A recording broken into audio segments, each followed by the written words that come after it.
Hey guys, this is Houston from the Trading Edge. It's been a long time coming, but I've been meaning to put out some videos to give you an idea on how I do my analysis on cryptos, equities, and currencies. And I'm going to try to make this a regular series. And I've been postponing it for a while, but I was finally on the Desire to Trade live YouTube stream the other day, and I made that commitment on air that I was going to put something out. So yeah, I'm a man of my word, so I'm putting it out now. So today I decided to, because I was talking about cryptos a couple days ago, this video is going to be explicitly about my market analysis around Bitcoin and Ethereum, picking the two most popular cryptos by market cap. And let's go with those first, and I'll be doing these videos on a regular basis. So let's begin with the granddaddy, Bitcoin. So let's quickly talk about the charts first. On the bottom right hand corner, we have the monthly chart. In the bottom left hand side, we have weeklies, then dailies. Then the top left hand corner, I'll alternate between the 2-day chart, which I find does a really good job at giving kind of the a slightly slower picture than the 1-day chart, but obviously faster than the weekly chart. It does a really good job at mimicking a Heikin-Ashi chart, but without the smoothness of the Heikin-Ashi charts and losing some of those edges, which we want sometimes to see some of the distinctions. And so I'll alternate between the 2-day and say the hourly chart if we're talking about intraday setups. Okay, so let's talk about Bitcoin. And as I mentioned on Etienne's YouTube stream the other night, Bitcoin's been doing a whole lot of nothing. Even though the last couple days we've had 5%, 6% moves. Today Bitcoin's up 1.1%, nothing big there. If you take a look on the right hand side at the bottom, we're inside month now for the past 2 months, right? So until we crack out of either below 6100 or above 6429.2, we're going to remain in this inside bar condition, right? And when it's tight like this, the trading is very choppy, and this is what we've been getting for the past going on 2+ months now, or going on 2 months now, because this is inside this bar's range, and this is actually for the most of August we were inside of July's range. So we've had some pretty tight action here, as you can see by just the candle bars. If we go a little closer in the top right hand corner, this is actually an ATR chart showing the actual daily ranges, and it's just been steadily shrinking and shrinking and shrinking, right? So the volume and volatility have been leaving Bitcoin in, as well as the rest of the alts. So let's go to the weekly chart. So we have 2 inside months right now on the monthlies, right? And this is what that looks like on the weeklies. So we have a lot of choppy action here, right? Inside week represented by the blue diamonds. The red diamonds signify an outside week. Then we've had 2 consecutive weeks where it was inside this outside bar, right? The outside bar simply means the ranges are outside of the previous bar's ranges. And then finally this week we broke below these 2 weeks in terms of the ranges. But guess what? Look, we're still inside of this bar's range. So the low of this one is 6100. We want to see that get taken out, because if that can get taken out, and when that can get taken out, that'll also violate the monthly lows. So we'll have an inside month and down condition, and that could lead to more continuation to the downside. But until then, we're really chopping around sideways here until we can take out this mother bar. This mother bar really needs to get taken out before we can really conclusively say anything about the direction of Bitcoin. So on the daily, there isn't a lot to talk about, because man, yes, if you're intraday trading, maybe you have more opportunities, but if you're simply swing trading this, there isn't any meaningful trends to hop on right now. So you really have to be getting on and off quite quickly, and this is why you might want to scale down to a lower time frame to take advantage of those kind of intraday swings, because right now the daily swings, there are no trends, right? So you just see 2 red days followed by a green day, and a red day and a 2 green days. So it's kind of hard to make money there because there's no trending markets. I prefer when I'm swinging like this to take if I'm not going to trade intraday, then I'll take a step back and take signals on the weekly chart, because those are going to be more clean. So right now, to be a full disclosure, I am short Bitcoin from the break of this candle, 64.24.6, and the break below that. 63.28 I added there. My first target, well, in terms of where I like to see it go, is to take out 6100, and then I like to see it go back here and take out this meaningful bar right there, which is 5402. So that was an outside bar put in back in November 2017. So that would be an interesting place for Bitcoin to get to. And of course, the fundamentals around that would be quite drastic, as that would put a lot of miners kind of out of business or unprofitable. Maybe not out of business, but it would certainly make their operations unprofitable. So just back to the technical analysis for a moment. We can take a look at this now. And we're basically trading inside. When you have this kind of condition here, so just a bit of price action fundamentals here. So when you have a pattern like this outside bar, an outside bar on a fractal basis is actually a broadening formation. So the market moves in broadening formations as it seeks areas of supply and demand, right? So wherever there's inventory, where the buyers and sellers are more aggressive, it'll find those areas. And so this outside bar is basically this broadening formation we see here. So basically, for the past couple months, we've just been sitting in this action here, chop, chop, chop, chop, chop, chop. So really not a lot to say about that. So the next thing we want to see is this week to end. It's going to most likely end as a red week. We have a couple more days left. Today's Friday. We'll have Saturday and then Sunday. And then if this week closes red, we'll want to see next week how Bitcoin opens up and whether or not the trend continues of having a red month and a red week, right? So as the new week, when the new week starts, we'll have to reevaluate that and see, is this week still red? Or if this high gets taken out here, that means the buyers have regained control and they could perhaps push it back up again. So that's something we need to watch. Okay, so that's the analysis around Bitcoin. I'm trying to go a little bit fast today so that we don't get bogged down in some of the more basic elements. And really, there isn't much to say around Bitcoin. It's really just chopping sideways. Not a lot of insights there. So ETH, let's talk about Ethereum. So Ethereum now, kind of the same picture, unfortunately, right? If you look at the monthly chart, right now, at least we're talking inside month, and it's already October the 12th. So still a lot of months to go after, but clearly it's in a downtrend, right? We've had 1, 2, 3, 4, 5. This is the 6th consecutive red month in a row. This could change still. There's still a lot of month left, but right now it's still an inside month. So even with the 3% update like we have today, the week is still firmly red. So full disclosure again, I'm actually short Ethereum as well. So I shorted on the break of this inside week and the break of that inside week, and that's where I added my my second position. So looking for Ethereum to reclaim some of this range and perhaps test this downside pivot down here.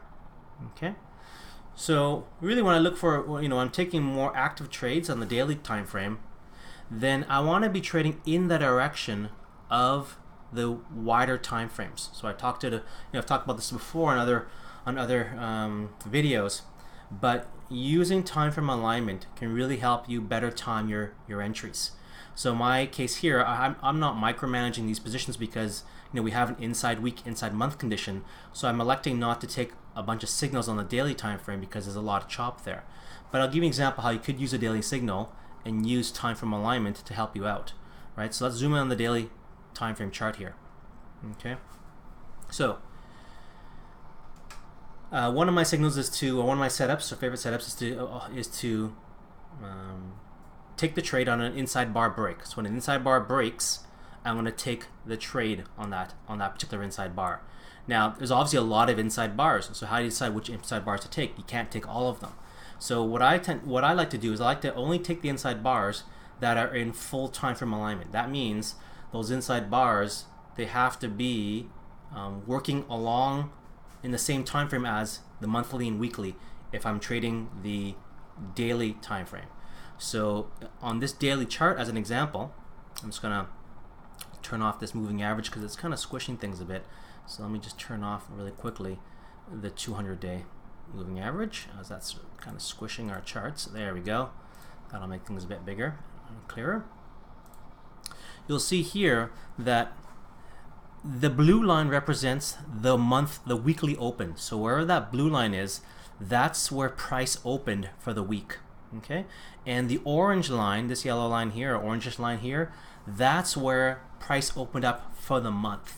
So you can see that in terms of October, Ethereum, for the most part, except for 1, 2, 3 brief instances, has been trading below the monthly open. So guess what? Where's the most money to have been made this month so far? To the upside or to the downside?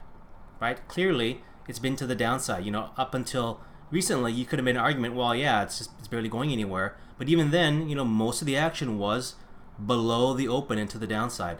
And clearly now, after 2 days ago yesterday, we had that big move to the downside, and that's now the example is very clear. But you'll see this repeated time and time again. If you trade in line with the major time frames, you will get bigger moves. Because if I'm trying to go long here and I'm below the orange line, that's the monthly line. If I'm below the blue line, that's the weekly. Guess what? Those things become natural areas of resistance. You can see it here. Had I gone long, let's say I managed to catch a bottom. Let's say I'm an amazing trader and I catch this bottom right here. I get stuck right there, right? You hit this resistance when that's the monthly open. You hit it again, and then finally collapses. Now here is a great shorting opportunity, right? So here on an inside bar break, this inside bar sets up right below the monthly open, and it's right above the weekly open. So you said, oh, Houston, you said you can only trade in the direction of the major time frames, and that's true. So what we're talking about here is that if this setup works, what will it cause? It will cause the week to go red, right? So if this breaks, this is what's going to happen. It'll turn that week red. And that's exactly what happened here. Now we have a very red week. And so here you have a very tight risk defined, and that would have been a phenomenal trade, right? And so this is what you can begin to look for to better filter your trades and to better time them. So here's an example that did not work. I don't want to just say they always work. So here you could say, well, you took this inside bar here to the downside. It was below the blue line and below the orange line, and it didn't work. And so why is that, right? Well, number one, not all trades work. Number two, there's a few things. There's a good lesson here, right? So this there's a little more context. So look what you're trading in here is that when you're taking this trade to the downside, recognize that this entire sequence of price action is occurring inside of this one bar here. Okay, so this entire sequence here is an inside bar condition, meaning you're inside this bar's range. So this is a lot of indecision going on here, and this is something you need to be aware of when you take trades like this, is that if if you don't break out of these ranges, it's very easy to get chopped up as you're actually inside a consolidation pattern. So that's something you really need to watch out for. So if I had taken that trade, and I did not take that trade, if I did, then this is what I would be watching for. So if I take this trade to the downside, I'd put my stop right above this small bar's high. Okay, so let's say I take a short. I take my short initially. I put my stop above my entry bar. But as soon as I'm in the trade, or my setup bar, as soon as I'm in the trade, I'd move my stop above this bar here. Because I know that if the trade's going to work, it's going to work right away like it did here. It should not come back against you. More than that, here's the last part in terms of timing, is that this here, October the 7th, if you actually open up our calendar, is Sunday. That's the last day of the trading week, right? So this is a very dangerous trade because you're actually sitting right at the last trading day of the week. So when you're taking this trade, okay, and you're like, okay, I like the setup because we're below the major time frames.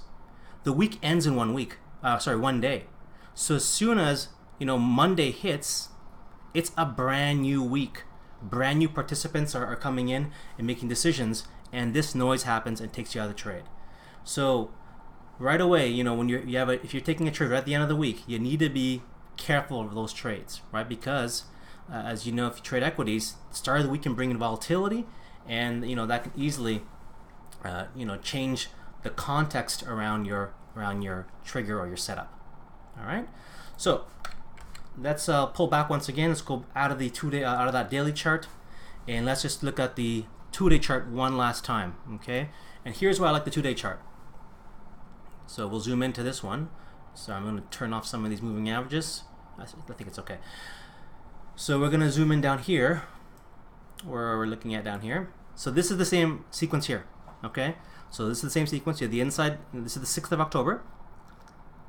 And this is the break to the upside. So this is that small little blip that caused, you know, if you had taken that short, that's what would have caused you to get stopped out before it actually made the move, okay? So this is actually one of my favorite setups. So what's actually happening here, if you begin to understand price action, is that some people are thinking that this is a good long signal. So they're actually going long on this sequence, and they're buying the break above this bar's high. Okay. If you take that signal long, where are you going to put your stop?